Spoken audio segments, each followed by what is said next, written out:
So as I discussed in my previous video, I will be going through some examples of thoughts and pictures and images that the dark mind comes up with and how to read them.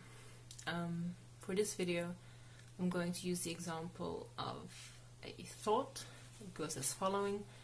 I made some notes, so once in a while I'm going to be looking to the side. The thought is wanting to cheat on my partner to hurt him, where me cheating and hurting my partner will make him feel and realize my level of dissatisfaction in the relationship.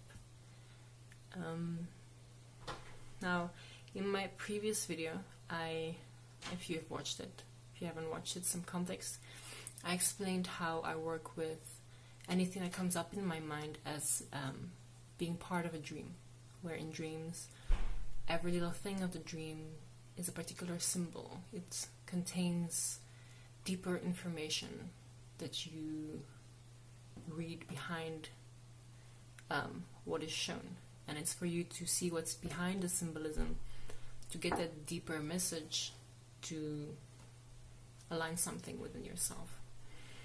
Now, the whole dream technique I don't only use with thoughts and pictures that come up, but also with things that I face in my reality. Because what happens in a dream is that it's like pieces of yourself are fragmented and then projected outwards, so you can look at yourself as these specific symbols and information and bring it back to yourself. And from a oneness and equality perspective, it's actually the same with the real world. Everything that is here is us, where we, within ourselves, have fragmented ourselves, separated ourselves into so many different pieces and expressions.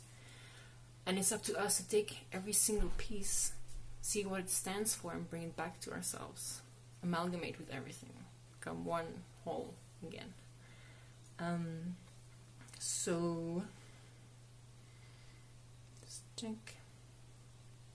Right, now in terms of the specific example that I'm going to be using here, in terms of wanting to cheat on my partner to really hurt him, to understand this point, we can't just only look at the dark mind. We also have to look at the light mind, or the positive mind, if you want to call it like that. Because the mind always works with polarities. It moves from one to another. When there's a point of imbalance, it will go from one polarity to another, because it's like you kind of want to find a balance within yourself, but you tend to just keep flipping from one side to the other. And for this, you need to go way back to the beginning of the relationship, where when you meet someone, or you have like a certain attraction to someone, what you'll find is that you're not so much attracted to the being, because when you fall in love with someone, you don't even have to know who they are or have spent a great amount of time with them. When you fall for them, it's immediate, it's on sight, and that's because you can in a moment see what a person represents. And this is on a symbolic level. You're looking at the words they represent, what they live. So for instance, with my partner, he's very outgoing, he's very expressive, he's not afraid to voice himself.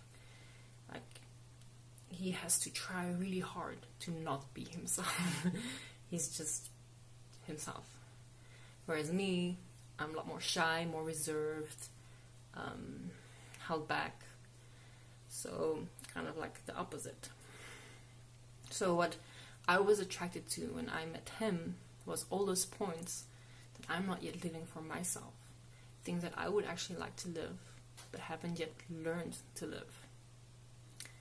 And now, when you take two people like that, like myself and my partner, and you go into a relationship, and each one kind of keeps to their specific points of expression, it's going to be conflict happening. Because if I'm not actively working to live and integrate the symbolism, the words my partner represents, I'm gonna be in fear of losing him because he is providing me with those expressions by me being in a relationship with him. It's like I'm living those points through him but not for myself. So there's a fear of loss that starts happening because you fear losing access to those expressions because you haven't made it your own yet. At the same time, what I realized was that there's a resentment that builds up because, say in my case, him being so expressive, outgoing, not afraid to voice himself and share himself, me not doing that and not working on those points, it easily creates the perception that he's dominating, that he's controlling, suppressing, all those kind of like types of experiences. And then if you keep playing this out over time, you're not addressing these points, it's like weird things come up in your mind of like wanting to cheat on your partner just to hurt them. But is it really them you want to hurt? No. It's because you're resentful. But you're not really resentful at them. You're resentful at yourself because you know you're not living what they're representing, the specific words that they are living. And you haven't been allowing yourself to work on your weaknesses. It's like you almost want to admit that you have those weaknesses, so you're not going to work on them, because once you work on them, you're admitting your weaknesses and you judge your weaknesses, so you kind of want to, you know they're there, but you don't want to acknowledge they're there. So yeah, it's kind of where the dark mindset ends, where at some point there's a positive point, there's like the attraction, but all the attraction means is again symbolism of this person represents these specific things that you haven't yet allowed yourself to live for yourself. Work on it.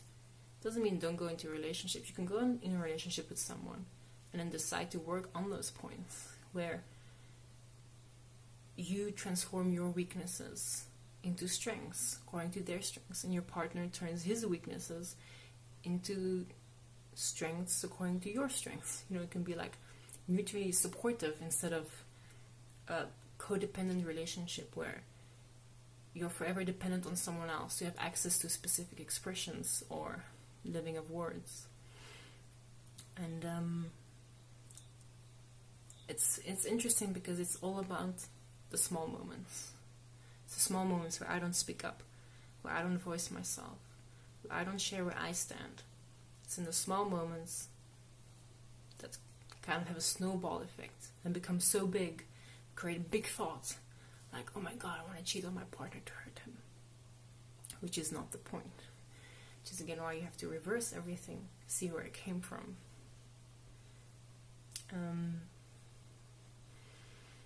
So this is one example of showing how you can take a dark mind thought and see what's actually behind it. See what's in it for yourself. And with this example, if you ever experience this, you have to really look at, okay, it's like that thought is like of wanting to hurt someone. It's like you have this hurt and you just want to get it out onto someone.